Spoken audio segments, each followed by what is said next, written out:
مستمعي هيفي اف ام الاعزاء، اسعد الله اوقاتكم. نشرة موجزة لاهم الاخبار، نبداها بابرز العناوين.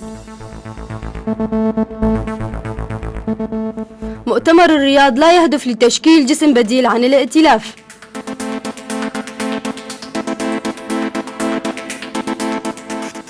اشتباكات بين قوات سوريا الديمقراطية وفصائل متطرفة في ريف عفرين.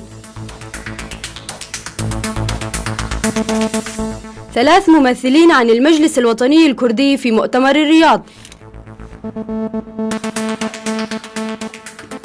مرحبا بكم أعزائي المستمعين، وإليكم أهم التفاصيل.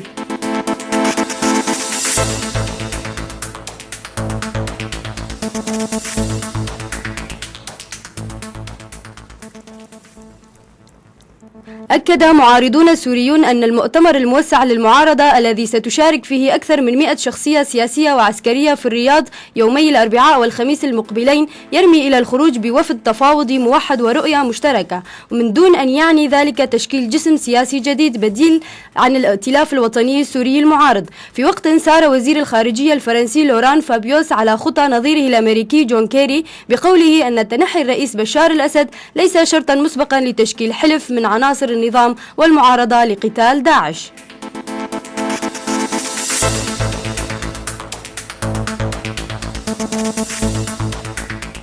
اندلعت اشتباكات بين قوات سوريا الديمقراطية من جهة وجبهة النصرة وحركة أحرار الشام من جهة أخرى في محيط قرية بينيه في ناحية شيروة بريف عفرين أمس الأحد، مستخدمين الأسلحة الثقيلة دون معرفة حجم الخسائر بين الطرفين.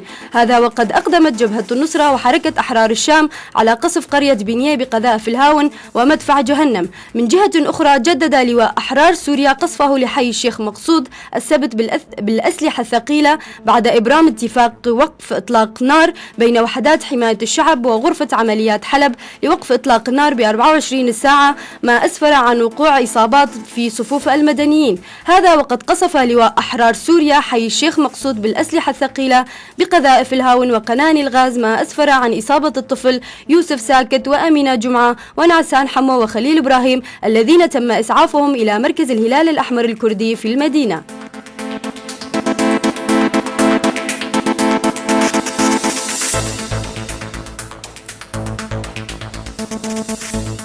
قالت منسقية الإدارة الذاتية في بيان لها أمس أن مؤتمر الرياض للمعارضة السورية ينعقد دون التمثيل الحقيقي للشعب السوري، وبالتالي فإن مخرجاته لن تمثل تطلعات وآمال هذا الشعب حسب نص البيان، معتبرة أن الهدف منه إيجاد مظلة لبعض القوى الظلامية الإرهابية، مضيفة أن الإدارة الذاتية غير معنية بكافة مخرجات المؤتمر وستعتبرها وكأنها لم تكن، ولن يستطيع أحد مهما كان أن يفرض عليهم أي قرار أو أي توجه لم يشاركوا فيه. وبدورها قالت نائبة رئيس هيئة الخارجية في الإدارة الذاتية أمينة أوسي حتى الآن لم توجه أي دعوة إلى ممثلي الإدارة الذاتية الديمقراطية أو لقوات سوريا الديمقراطية، مشيرة إلى أنهم بصدد التحضير لعقد مؤتمر يشارك فيه جميع ممثلي الشعوب السورية، وسوف يعلنون قريبا على حد قولها تأسيس مجلس سوريا الديمقراطية حسب ما نقلته وكالة هوار. يذكر أن الكرد المشاركون في المؤتمر هم كل من مصطفى أوسو وفؤاد عليكو عبد الحكيم بشار، وعن المجلس الوطني الكردي أو السوري عبد الباسط سيدة.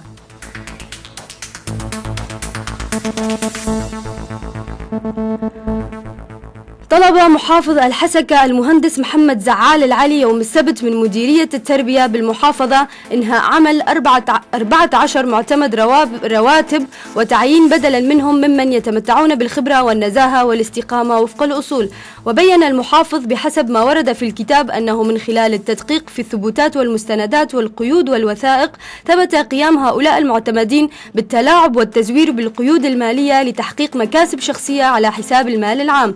يذكر أنه تم الكشف منذ فترة عن وجود فساد بالمال العام داخل مديرية التربية لدى عدد من المحاسبين ومعتمدي الرواتب، وبناء على ذلك تمت المباشرة بالتحقيقات اللازمة.